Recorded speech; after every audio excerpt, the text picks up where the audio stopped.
We are the founders of the American School of Storytelling, which is committed to the oral narrative arts. All right. Storytelling, poetry, spoken word, singer-songwriters, periodically comedy, although that is not something that I do. We do online, in-person classes, and we do performances. This is one of the performances. I want to highlight for you a couple of things coming up in September. On the 9th, the other option from the star of the show, Cracked Walnut Poetry Festival on Tuesday the 9th on this very stage with a whole raft of good poets. And that's another free one. Come and see what is here. Ta-da!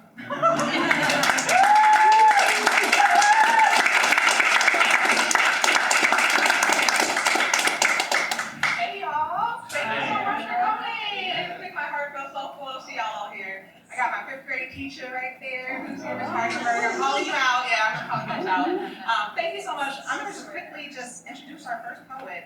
So first up is Donna Isaac. Donna was the very first person I sat next to when I attended a Cracked Walnut poetry critique workshop. And she was the first person to welcome me there. And as you can imagine, when I first walked in, it was nothing but older white folks. And so being this young black girl was a little intimidating, but Donna made that extremely welcoming. She understood me, and she understood my poetry in a way that made me feel like the space felt like home. Cracked Walnut in general had been such a vital part of shaping me into a stronger writer.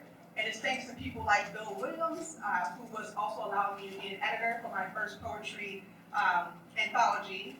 People like Michael Dean, I believe, Robert Hale, and also again Donna. So I stand here today and just to say thank you, Donna, so much, and for your support and for your love.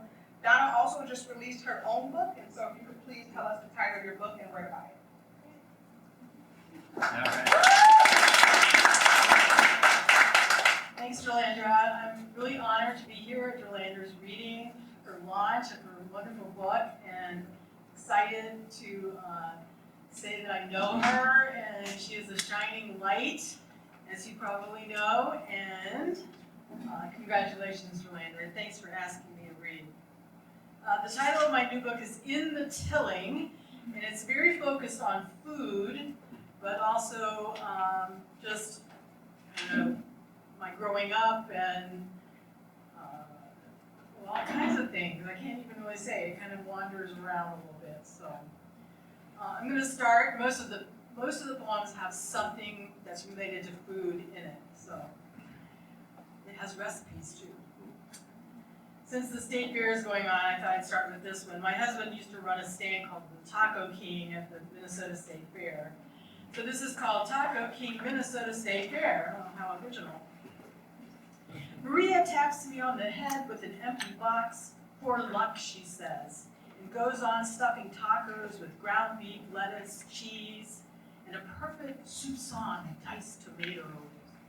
She plays the Gypsy Kings on a cassette player. She hums and sways, turning to heat refried beans. In the microwave, stirs the mush after the ding. There's a line down the block. Customers staring at the Texas-born senoras building burritos and nachos grande, filling up bottles of fresh salsa loved for its afterburn.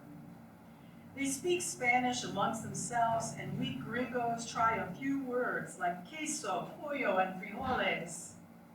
Their many children come around and they hang out in the back supply tent, sampling tostadas drizzled with hot liquid cheese and drinking jumbo Mountain Dews. I just love this place, a woman wearing pig ears exclaims. It's my first stop at the fair. Others want the fresh salsa recipe, which the ladies tell them is easy, with a super duper blender, tomato fillets, white onions, and jalapenos. That's it, after all. Oh, a little salt. At the end of the day, fireworks bursting, a trickle of drunks orders what's left of the burritos.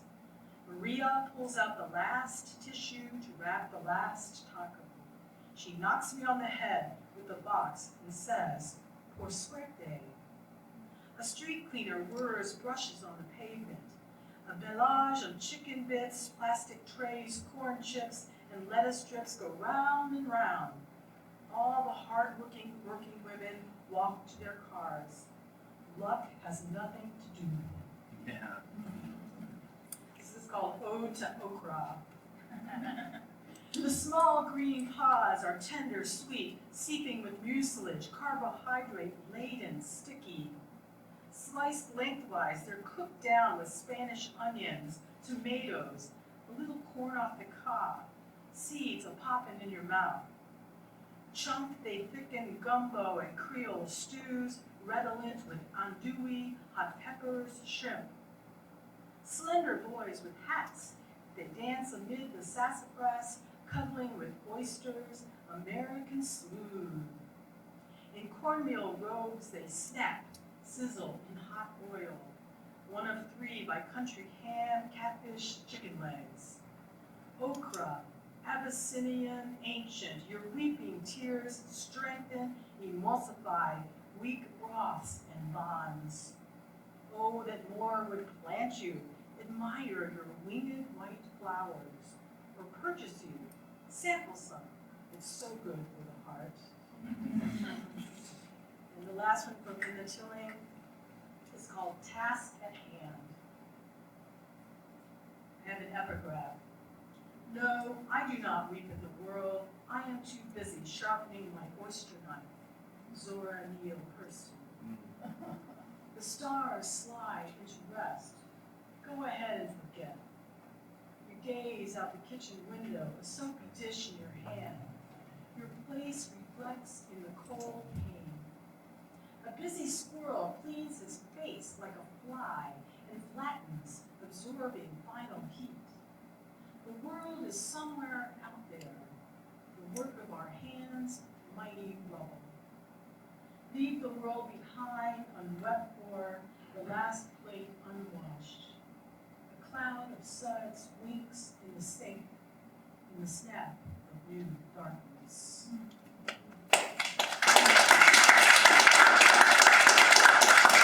One more? Absolutely. Okay. I'm writing some poems that are about words that I like, and this one, I like the word tremble. It must have been Lent, the Stations of the Cross, the spiritual Were You There, with its chorus. Sometimes it causes me to tremble, tremble, tremble. That's when I really heard that repeated word, Latin-based. The idea of something like a mighty tree shivering, shaking, involuntarily. Also like a little girl amidst gauze and rubble, in shock, uncontrollably quivering, fire and smoke behind her. It might be the sound of the word that gets me, or maybe the hymn context, the M and the B knocking knees, while the other letters try to be strong, upright. My brother has a trembling heart, atrial fibrillation. Tremors are another familial thing. Both my uncle and sister, heads slightly moving to and fro. A sister-in-law handing me a rattling teacup and saucer. In San Francisco, my nephew saw the aftermath of earthly trembles on the Cypress Street Viaduct. A double-deck portion of Highway 880 crushed the cars below. Biblical people like Saul and Daniel often tremble in fear. Were you there ultimately speaks not of fear, but of an awesome trembling at the stones rolling away, the resurrection, a magnificat of movement, a wondrous shimmy shake. All right.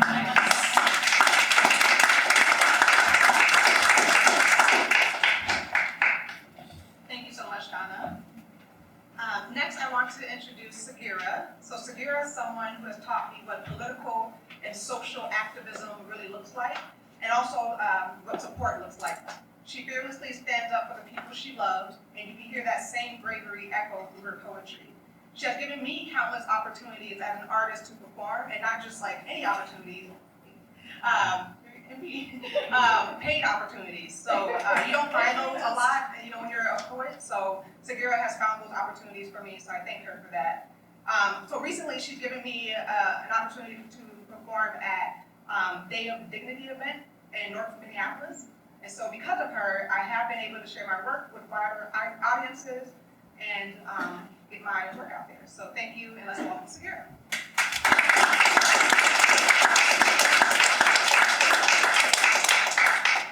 Thank you, dear.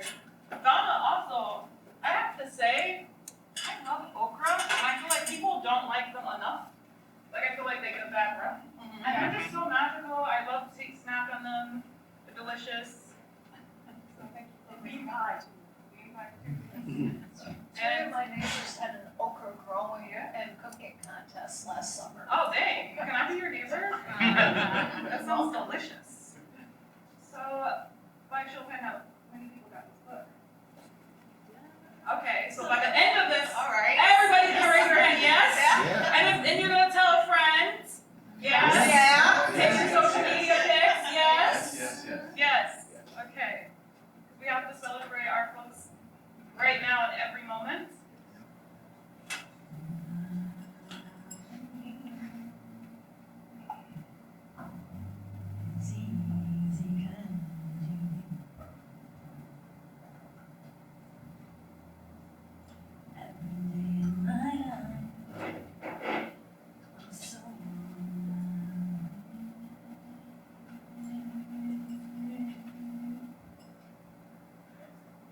I want you to find my music. I siphoned a memory shared by you and made it a love song. I omitted the music to give you reason to free the sound on your own. When you think of resistance, remember my heart. We jihad against oppression, and we don't bother translating it. We struggle against depression, and we find meaning in each other's arms. I pour our memories shared by you into my own heart and feel the rhythm and sadness, and there's the song. There's the song. The surah, shooting the flared beat across the night sky. La la la la la, la la la la, la la la la la, la la la.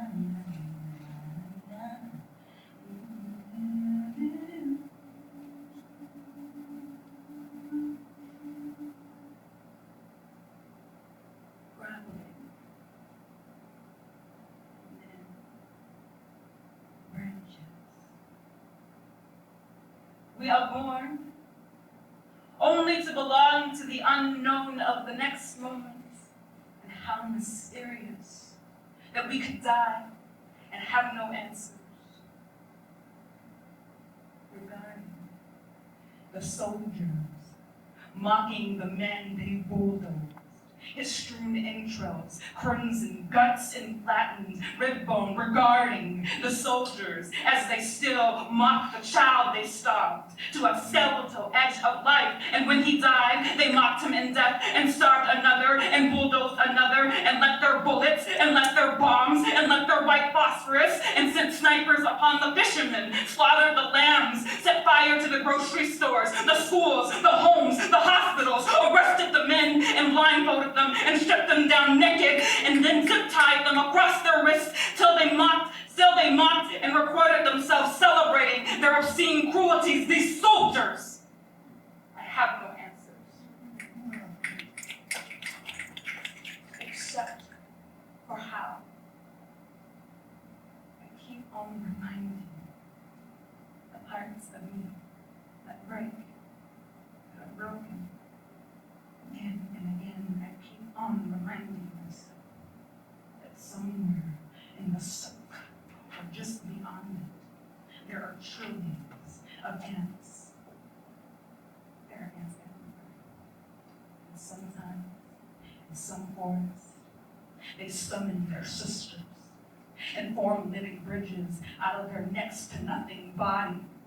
The close a gap bark to apex, antenna to leg, leg to antenna, or how wild mushrooms are neither plant nor animal, suckling the decomposing matters of this kingdom, unruly and holy themselves. I have no answers, except for how my own humanity requires me, requires you, requires all of us to become possibilities, to disarm each cruelty, to become unruly, to bridge our bodies to the ground ourselves, and this ancient truth, thick as oak, wise as root, steadfast as seedlings, make each of our actions for Palestine, for Congo, for Sudan, for queer folks, for trans folks, for Haiti, for DC, for Guzans, for wherever they are needed, for black folks, for immigrants, for unhoused people, for wherever they may be, make each of our actions, small or canopy, replenish the wild world, which knows, as it must know, our breathing is their breathing. Slim flickers of light between the branches, and my God, was it?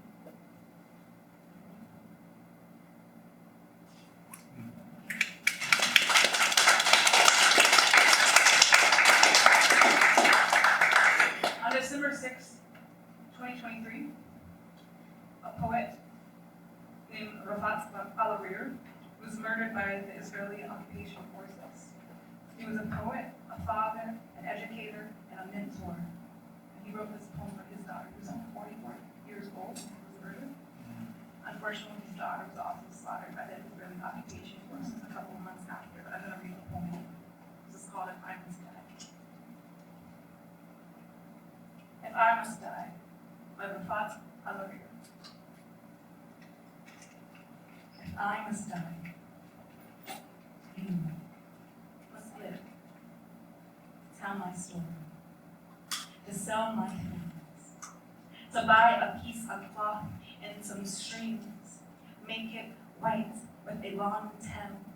So that a child somewhere in Gaza, while looking heaven in the eye, awaiting his dad, who left in a blaze, and did no horror, not even to his flesh, not even to himself, sees the kite, my kite you have made, flying above, thinks for a moment, an angel is there, bringing back love, for I must die.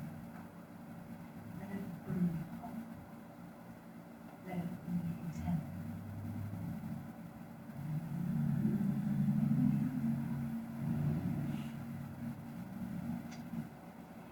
It is easy coming to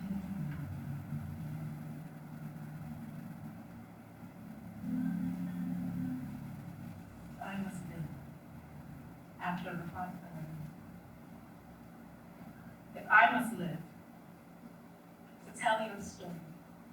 Let it be a sunrise, a soft smile, an open citrus. Let it be a love song, a brave poem, a raised fist, a brief kiss, the protest of clouds against torrid winds. If I must live, to tell you a story, to collect your opinions, to write your name, your words. You, Rafat, are still alive. And all of us, and us the living. We will raise up these kites we have made in your honor. And when they fly, and when they soar defiantly across every corner of this earth, tell the angels, our fight for you will never die. La, la, la, la, la.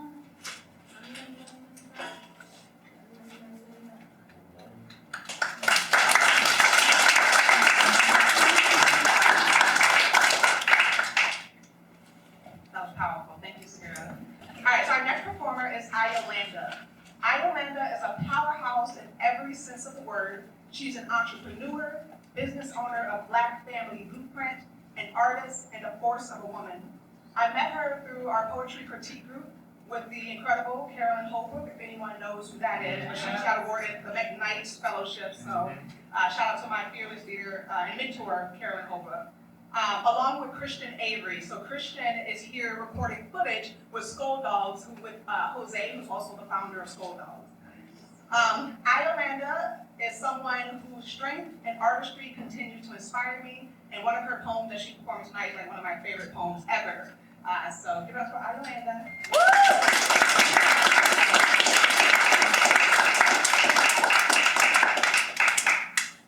I feel so tall.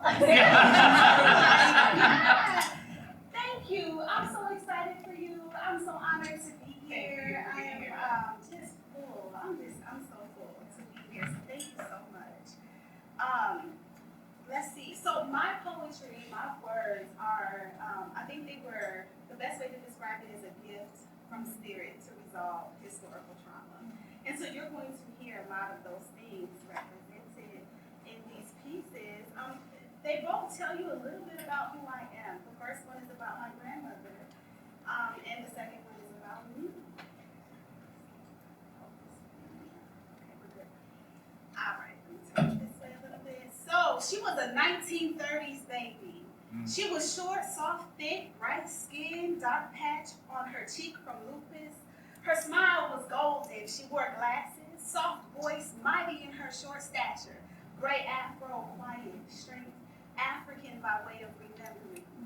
She named the children that came through her Charles Jr., Becky, Jay, Dale, and Diane. She had a hand in naming the children that came through them. Charles III, Kira, Patsy, Shauna, Lydia, Michael, Rebecca, Douglas, and Chappelle. But me, she named me Ayolanda Camila. I yearned for what I thought was a so-called regular name. I used to want a name that read easily, that didn't provoke questions like, where are you from? Are you from Africa? Like a name that came with one syllable like Kay or May or Claire. Like a name I could find on a keychain or a magnet at the fair. Or like a name with maybe two syllables like Lisa, like Tina, like Anna, like Sarah. Like a slave name that rolled off the tongue of the oppressors without hesitation. Like a name that needed no mutilation to something shorter because it was just so unique and exotic and different. I wanted a name that masked just how Black I am. And a name like Ayolanda got stuck in the Anglo-shaped mouths of my miseducators, got stuck in their throats and in their noses on the way out and manifested as something that sounded like Ayolanda. Non-rhythmic and staccato, colorless, bleached, chalky. And at the time I hated my name because they said it was too hard to pronounce, because they said the spelling was wrong, because they refused to respect the phonetic structure of names that carry with them history of a whole people. But now I love my name and I will correct you. My name is Ayolanda, A-Y-O-L-A-N-D-A. 8 letters with 4 fluid syllables, one of a kind like a graffiti tag covering a bench on your favorite park. My name is like big bubble letters blasted and blockbuster blasted on the bullets of the boulevard. Grandma, you know, she made sure that when you hear my name, you know it's me. She was my father's mother. I didn't get to spend much time with her while she was here because, you know, dysfunctionals be like that sometimes. You be thinking you have more time, and then they're gone. But spiritual connection transcends physical death. So she knew me. My grandma knew who I was before my first breath. She danced with my spirit when I was in the womb. She connected me to my history and my people with my name, me. The onlyest person in my family with an African name. African, Nigerian, Yoruba to be exact. Ayo means joy. Give me an African name to align my path, to define my future, to order my steps. Ayolanda became an assignment of self and peoplehood discovery. Ayolanda led me to find a love of words, reading and writing. Practice practicing pronunciation, enunciation, articulation, and rhyme. I learned that while I might be fluent in the language of our enslavers, I still think African. Learned that black colloquial is perfect and proper. Learned that ain't nothing broken about my dialect. These big brown eyes come with a revolutionary liberation tinted lens. I have no need to offend and no need to blend. I am not BIPOC, BIPOC, or people of color, but I am a lover. I am a lover. And I let my spirit guide, protect, and provide while I'm on this land. You see, words that were once foreign to my grandmother's mouth drip from my lips and create street art on bland brick on demand. Latin letter clusters landing on paper, transforming into words that were once foreign in my motherland. Rhymes fall off my tongue like water through your hand, accumulating like grains of sand. I weave narratives like the pieces of grandmother's story. Consonants and vowels create abstract Basquiat work of excellence from the spirit land. An intricate jazz solo under that Mona Lisa sculpture. I come from Ebonic speaking beings who followed the patterns braided in their heads to reach hidden landmarks. My grandmother now dances in the ancestral realm, but what she left me with is my name, a love for my people, and a remembering of who I am and whose I am. My name broke the mold of Eurocentric Christianic complacency and colonized practices. My English language speaking spoken is the scar of a generational wound, a tightly coiled skein of golden thread ungracefully unraveling from oppressive opportunities that ushered my language of origin to the tomb. My people planted. My people picked and pecked and plucked and pounded from the sun to the moon, so our ways of being, knowing, and speaking lay hidden in the harvest that we consume. And now we speak of vernacular that continues to bloom from the womb. And our sounds became a handwritten love letter to the world, scented with sweet potato pie, resilience, butter beef, green fried chicken, chitlins, and cultural healing. Because the womb is where the light enters in. We're thriving and surviving our fraternal twins, and the difference is like choosing the green juice over the juice of gin. The tones of our voice ride the global atmosphere, dancing on the beat of spiritual evolution. Black will always be, black will always transcend. Black art is black breath. Black breath is black life. Black life is black struggle. Black struggle is black power. And black names, black words, black sounds, black subjects and predicates paint the world wild style. All in the midst of the thin-skinned European sins that be like scattered ink blots and smeared dots and splattered paint littered across the timeline on the bloodlines of my kinfolk. But ancestral kindred spoke to evoke the smoke, and we be mighty like our 10-year brothers pen to stroke. Minds be future-telling, keeping eyes wide open. Blackness ain't no field trip, it ain't no project, it ain't no program proposal, it ain't no proposition opinion or agreement. For historically white institutions to pretend that they comprehend how deep the myth of white supremacy extends. My culture and my language ain't a costume to be perpetrated with no recognition in your favorite TikTok trend. I am not your Negro. Word to James Baldwin. Toni Morrison, Ralph Ellison, and Zora Neale Hurston, because black literature is the arms of our grand bearers massaging our eternal soul. Black literature, the spoken and the written, be stimulating stimulation, elevating elevation, and educating education. Teaching forever lessons with words and names that were once foreign to our grandmother's tongue.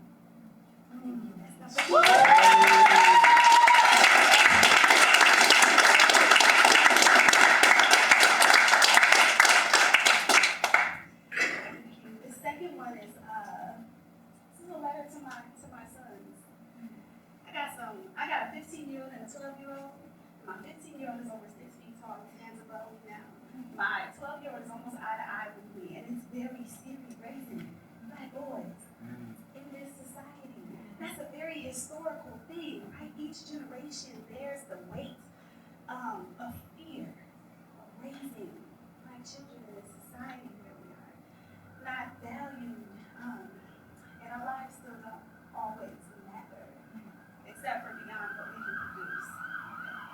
So this was a letter. It started as a letter to my children.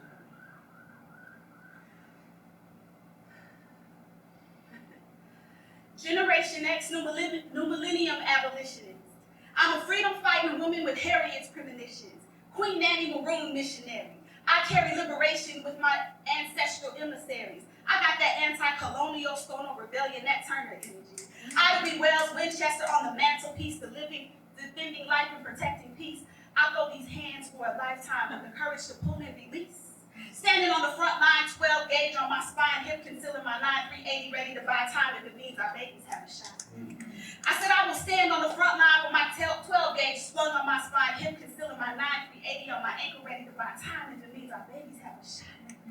If they have a chance at black existence without oppressive statistics rooted in white supremacy.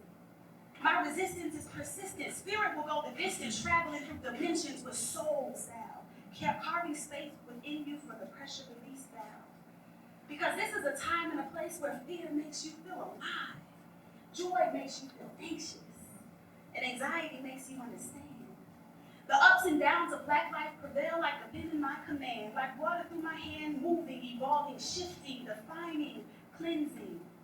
I house the womb of the insurrection. The formula for resurrection is in my complexion, ancestral connection, eternal reflection, and internal protection. My child, you are not limited to the block. You come from deep roots, bloodlines, and rich stock. I am an African woman, creation creating creation, breeds and cornbread fed. I thrive in sunshine and gray skies, round nose, thick lips, and big thighs, intuitive eyes, gut detecting lies, and a spirit that soothes our grandmother's cries. I am a descendant of American chattel slavery. My womb gives birth to bravery for the new generations of sisters and brothers. I am the radical black mother.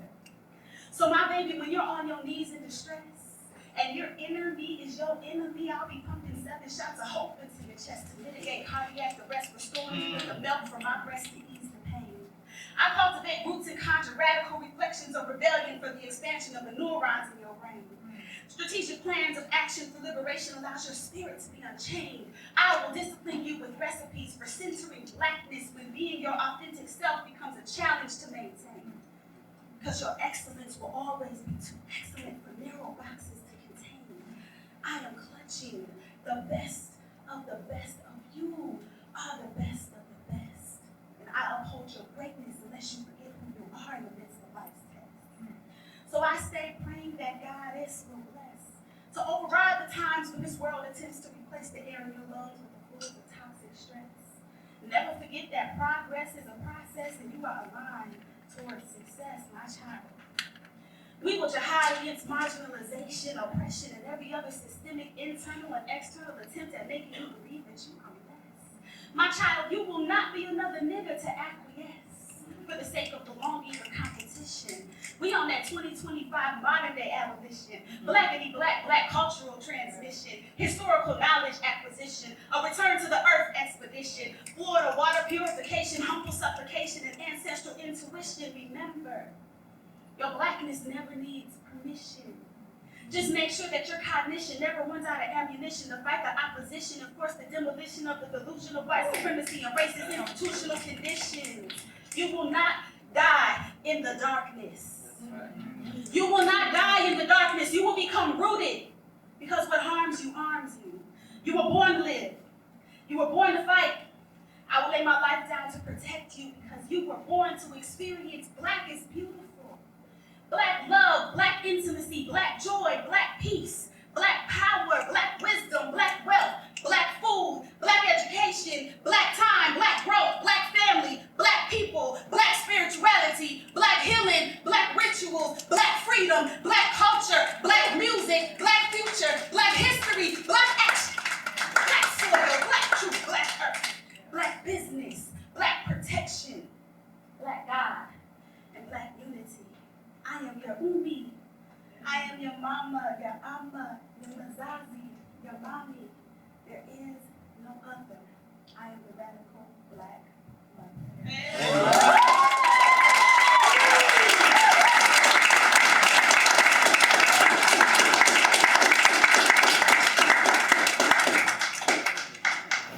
All right, thank y'all for still being here. All right, so before I start my first piece, I wanted to call the ancestors into the room. So for this first poem, I want to call the ones who came before us, the ancestors who carry language, rhythm, and survival in their bones, the ones whose prayers and sacrifices make it possible for me to stand here tonight. I also want to thank my lovely mama and invite ancestors again in their presence. This first piece is called Spell Work, Inherited, How My Mother Taught Me to Write. I've been writing like my mama hemmed poems into my palms. Like every woman in my bloodline braided ink into their fingers. My bloodline been good with their hands, weaving, working, worrying, praying. I just let it sing on the page and I turn all that labor into language. My mama plants gardens in shadows where the light doesn't reach, taught me to plant forgiveness in small, resistant pots, taught me how to pour water and empathy, how to pour love, how to kiss the roots of things too stubborn to change. My mama taught me how to speak life into dry ground. She taught me stitching ain't just cloth work, to sew is soul work. Showed me how to thread grief into fabric, how to bind myself back together, how to knot what poverty and violence tried to unravel, how to tighten what the world tried to pull apart. My mama says, I'm the little girl who wrote on her wrist, who clenched her fist around a pen, used poetry like gin to write away her sin, who gripped the ballpoint pen and squeezed worries into verse, because poetry was the only magic that ever casted me back first and meant it. I learned that poems are just garments for a soul too wild to wear ordinary cloth. We are spellcasters. Every poem a spoke in mutiny, a rebellion, an alchemy of hope pressed into calloused hands, too tired to hold dreams, yet still we're casting spells. We turn suffering into superpowers, transmute wounds into wisdom, and pain into progression toward our purpose. We take the bruises, backhands, and broken wishes, and spin them into bridges, into bonfires, into blood songs. I learned early that being too loud meant being labeled dangerous, that the world won't always hand you a storybook ending, but I could carve folk tales out of misery, weave fairy tales from fractures, become my own wizard with nothing but a pen and a crooked spine full of stubbornness. Poetry was never just art. Writing is vital. There's poetry in prayer, so poetry is survival. It's spell work. It's science. The way an artist visualizes a mural in their mind and manifests it to the physical, creating is spiritual. And my pen has always been a ritual. Every stanza is a song. Every rhyme a resurrection. Every metaphor is a map back to myself. I am the same little girl who once scribbled spells into drywall, begging for a new world. I am the woman who now spits spells into microphones, building new worlds out of nothing but breath and ashes of imagination. Because poetry is how we conjure breath after the breaking. I mastered my magic because I stopped waiting for permission to believe. I don't just write for myself. I write like my grandmother's calluses live in my pen. Like my mother's prayers bloom between stanzas. Like every broken thing they've mended, I'm so into. But mine comes out in poems instead of hymns. And I've been writing like lineage lives in my hands. Like every woman before me knew how to mend what the world tried to tear. I spin what they carried into something that speaks. This is my inheritance, the spell work in my skin. Every word, every line is a patchwork quilt. This is spell work. Yeah.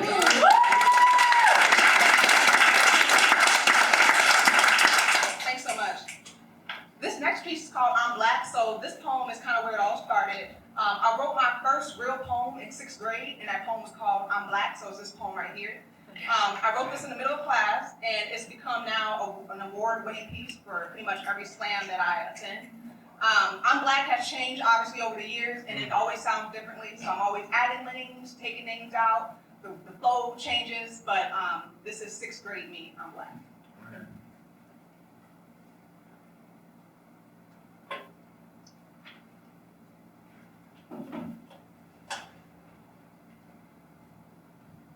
I'm Black. Blacker than you can understand. I come from goddesses who wore their essence in the palms of their hands.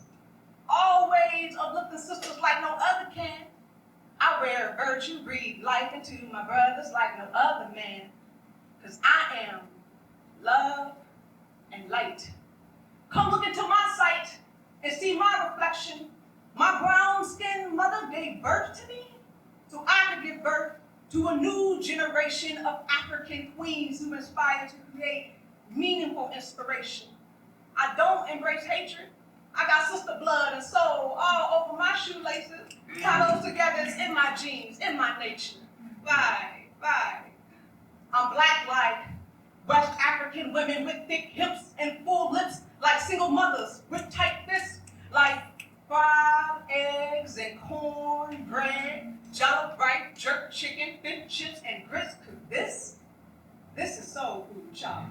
You know, soul food. I'm black like coffee with no cream. Black like silent scream, Dr. King's, I have a dream, let freedom ring. I'm just black. I'm black enough to fight for civil rights. I'm black enough to reflect the light.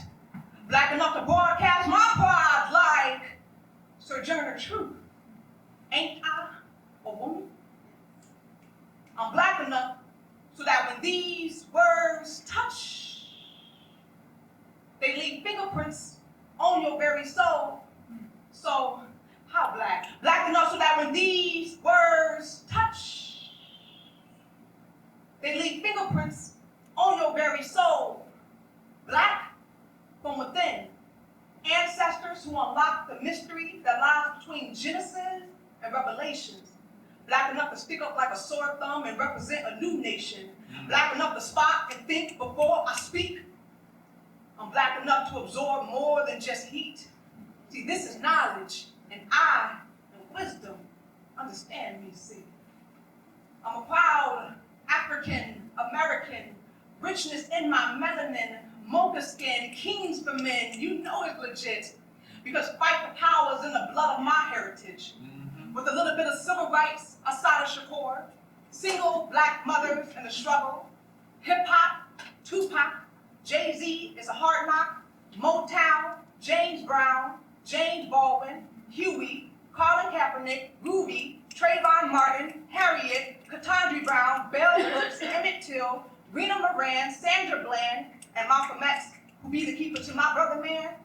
When I give birth to another soul, I was so lovingly, so proudly, unapologetically say, hey, baby, you're black, blacker than you'll ever understand.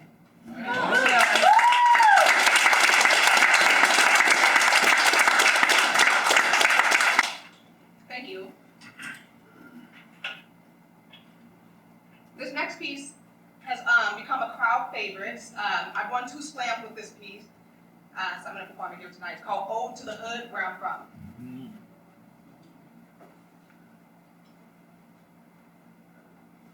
I'm from elementary and high school dropouts, from playgrounds with torn basketball hoops and stolen dreams. I'm from bus stops and long-ass walks, from Arnold's gun store, Robert's shoes, the liquor store, 7 Mile, $5 boutiques, George Floyd Square, and the corner of Chicago and Lake Street. I'm from the intersections where bullets and color wars meet, from stolen halos and streetlights that don't blink, prayers left on voicemail. From women who wear gold on every finger, poppies rock rope chains with the Jesus piece, and uncles with bankrolls thick as loyalty. I'm from the Holy Ghost and church. I'm from, but did you still up on her first? From absent birthdays, a deadbeat father, a strong mother, and a home where dysfunction is just background noise. Sirens and helicopters sound like a vacation. Where I'm from, the school's pipeline to prison isn't a stretch, it's a bus stop. I'm from IEP plans, redlining, yellow tape, Social Security, and Section 8. I'm from Hopkins Gates, cop call, thin walls, pit bulls snarl with silver chains round their necks. I'm from cold cases and superheroes who don't wear capes. From chip polish and cheap paint left molding into slumlords. From evictions and pawn and family heirlooms handed down at birth. I'm from that generational curse and witches who survived the spell of poverty. I'm from barehanded healers, seers, medicine women who cut the life from your body without surgery. I'm from the streets that gave my TT HIV, may she rest in peace. I'm from the bullet in my daddy's knee, the deep scar on my mother's cheek, I'm from collect calls and bail money, halfway houses, screen door, chain guards, steel with brass finish. Who that be? I'm from niggas in ski masks, wearing death like fashion. I'm from tattooed portraits and men and women easily fractured by bad habits. I'm from the war on drugs, freedom riders, Little Rock 9. I'm from black women 3 times more likely to die on hospital beds bringing life. I'm from the transatlantic slave, Mississippi muddy boots of trade, from the great migration, tobacco farms and plantation. The fabric of my history burns with wildfires and colonization. I'm from gentrification, where cities are built on one side of the street. I'm from couches wrapped in plastic, Sunday cleanups, lavender incense burning, Keith Sweat, Mary J, and Neo Soul on the stereo. I'm from all those stereotypes. I'm from mud and sand. I'm from my mother's prayers and claps hands. I'm from prophecy, survival, from faith. Grew up hearing mom say, good things come to those who wait. I'm from her breath, when she professed, it ends with me. I am the rose that blossomed, the one that shouldn't have bloomed, from concrete.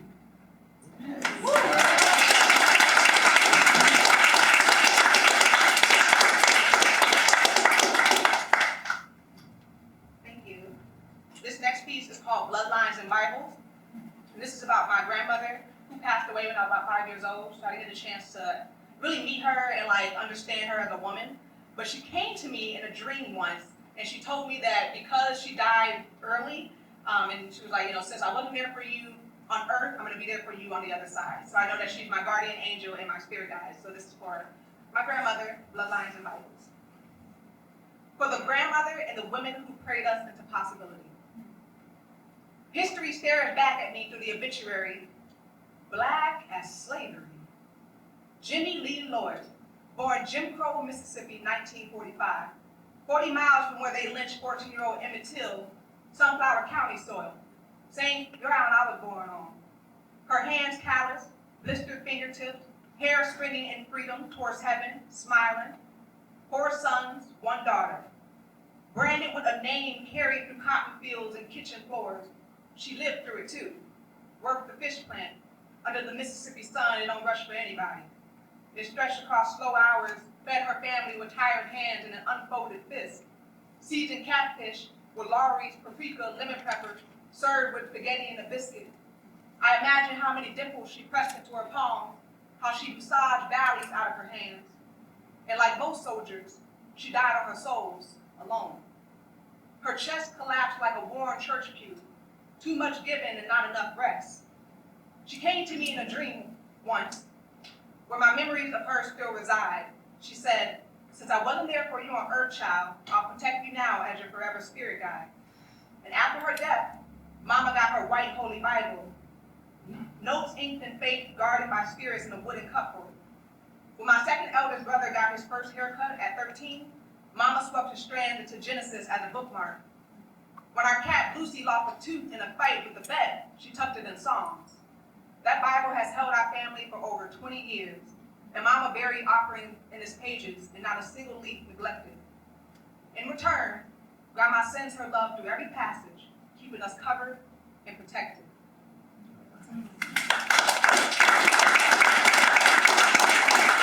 This next piece is called Correction Ain't Cosmetic. So this is a prose piece. The first time I learned to love myself was a pimple. White head streaming at my black ass, like it had something urgent to say. Forehead loud, 4th grade, mirror all up in my business. And being a black girl with acne, the worst. Whole community roasted me. You look like a Nestle Crunch bar. My shit would cluster at the center of my forehead, call me out like I was the enemy. Pimples jumped me on purpose, on picture day. And that's when the war started. When my skin stopped being silk and started feeling like shame. Auntie said, black don't crack, but mine's crusted, bumpy, popped ugly. In high school, I wore makeup, mastered the art of camouflage, masked my blemishes with brushes, blended my freckles into the background of constellations, trying to draw perfection. Pressed powder into my cheek like war paint, pretty, but layered in insecurity. My face, dotted with galaxies and melanin moon craters. I wanted to trade places with the girls whose cheeks were blank pages. No stories of struggle, no mascara from last night breakdown, just smooth. But here I am, face mapped as stardust. I didn't ask to be a battleground. My skin declared war before I learned how to fight back with patience. You can't contour pain. You can't blend away the breaking. Correction ain't cosmetic. Healing is deep tissue. It starts within. But some of us weren't made for magazines. We were built to wear the truth in every pore, to bear witness through every bump, every barrier. So I don't owe you pretty. My skin is political. I am a movement, a constellation of scars that remember everything the world tried to bleach and kill. This face, it doesn't flinch anymore. It testifies.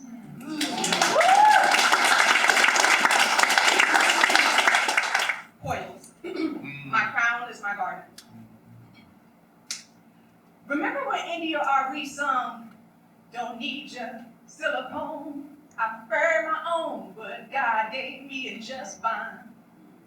My kinks and coils don't need to be defined, not sleeked nor greased.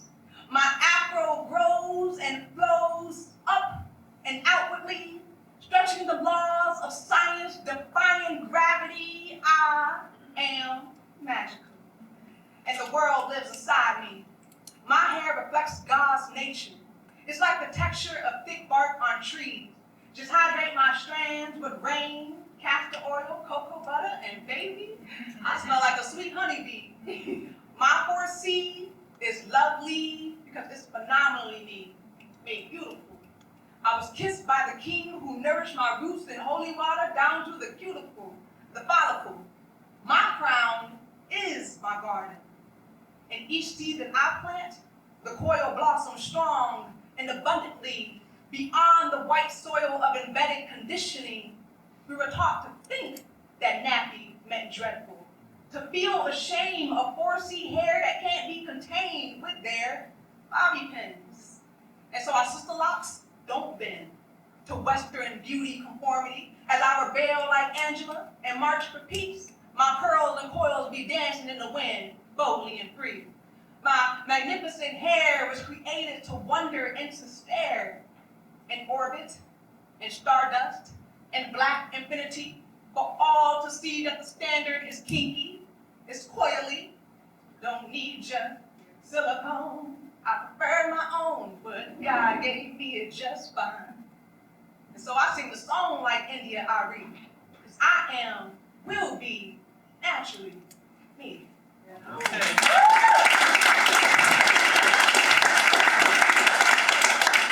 Okay, so first I want to pause and give gratitude and thanks to my fifth grade teacher, Ms. Hardenberg, who is here. I won't point at you, but I just want to say thank you to all the Minneapolis school teachers.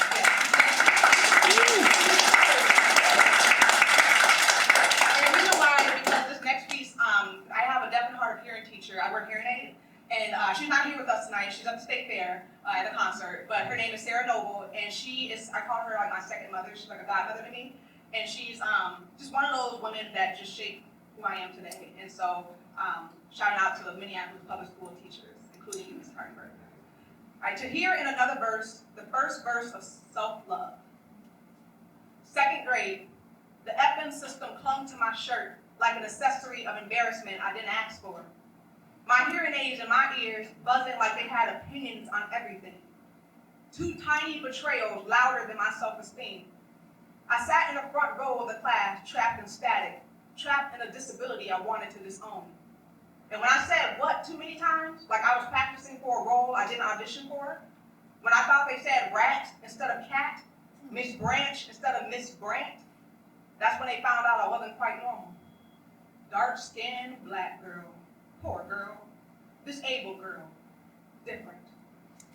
Then came Miss Sarah, white lady with bouncy curls, a husband, a dog, a cat, and a Prince playlist. She was a North Side Minneapolis girl, and she had a smile that made whole rooms lean in.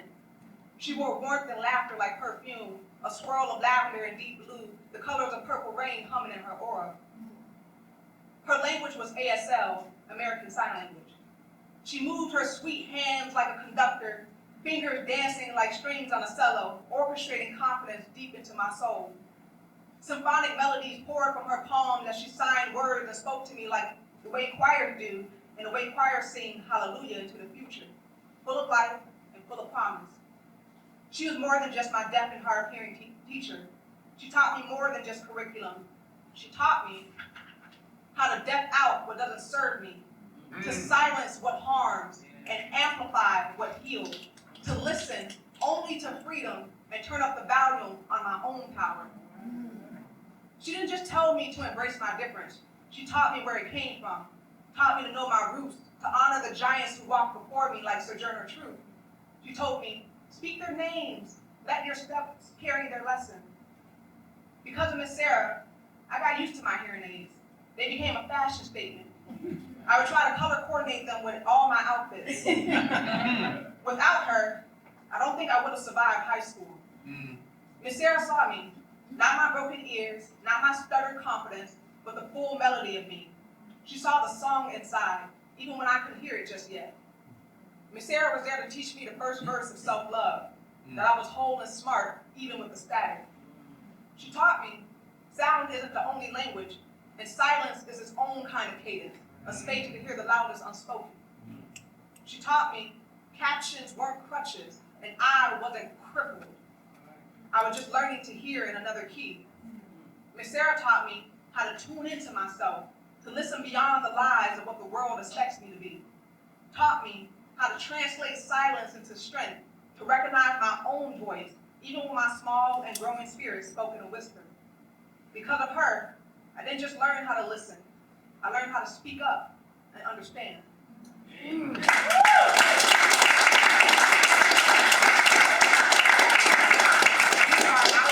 still pouring two more.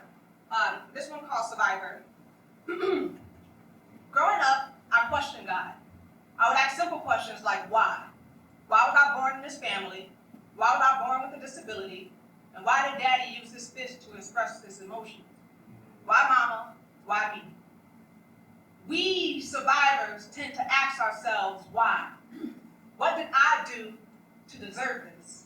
We question our worth and our purpose.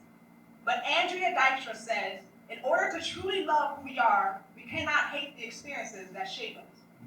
So let's switch our thoughts from what's wrong with you to what's right with you. What's that light in you, that fight in you? It's time to wipe your tears. The tests, trials, and trauma you've been faced to go through, God can put your pain in a vessel, shape it as a testimony, and mold you through affliction. Your mission isn't done, so accept who you are and all you've become. The weapon was formed against you, yet the battle you won. A survivor is the lotus which blooms without sun. A survivor is more than just a conqueror, more than just a fighter. It's a flower that thrives without water. It's the 1 in 4 women who are victims of a brutal fist fight. It's someone's daughter. It's the father too ashamed to speak of his abuse. It's the 1 in 2 who feel alone, and maybe you feel alone too. It's for the women who walk with their fingers crossed and a prayer on their back, chanting to God, dusk to dawn, to return safely home. It's the 1 in 4 who burn pages of their journals just to erase and escape the ache. It's 1,000 voices silenced by stigma, tongues sliced for honesty. It's the 1 in 4 who never want to feel those hands again. Better yet, just never feel again. Suicide is committed every 11 minutes by someone who pretends. They smile through their suffering, be it neighbor, coworker, cousin, or best friend, fighting to be free, to be released from depression that nails them to the mattress of their misery. Survivor is a lover shot 6 times by the person they loved and lived. Shot by the person they shared a pocket full of pinky promises with. A survivor is someone who still believes in prayer after pain, who chooses to love after trauma on trauma, a diamond after pressure. To be resilient is to enter the house of hope, walk through the doors of a new beginning, and stand on the roof of faith with tools to build independence. After all, a survivor still invites everyone in, slams the door on their pain, smiles, and chooses to live with forgiveness.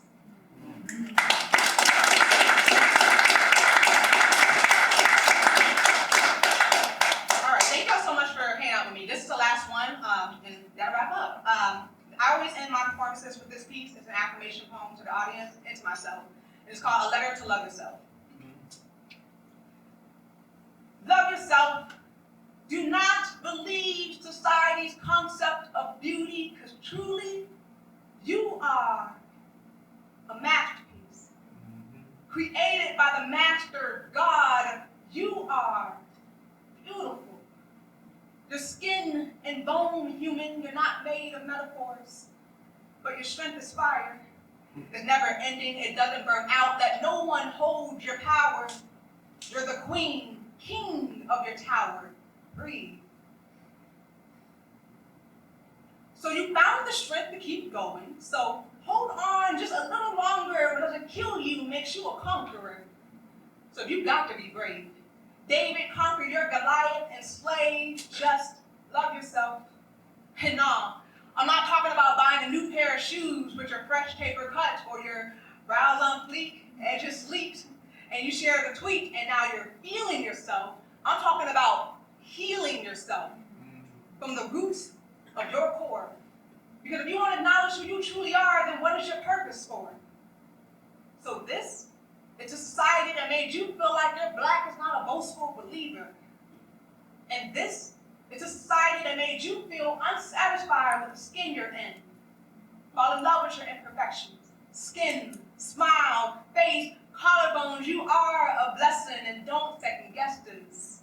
Because I, indefinitely, wholeheartedly, love me unconditionally.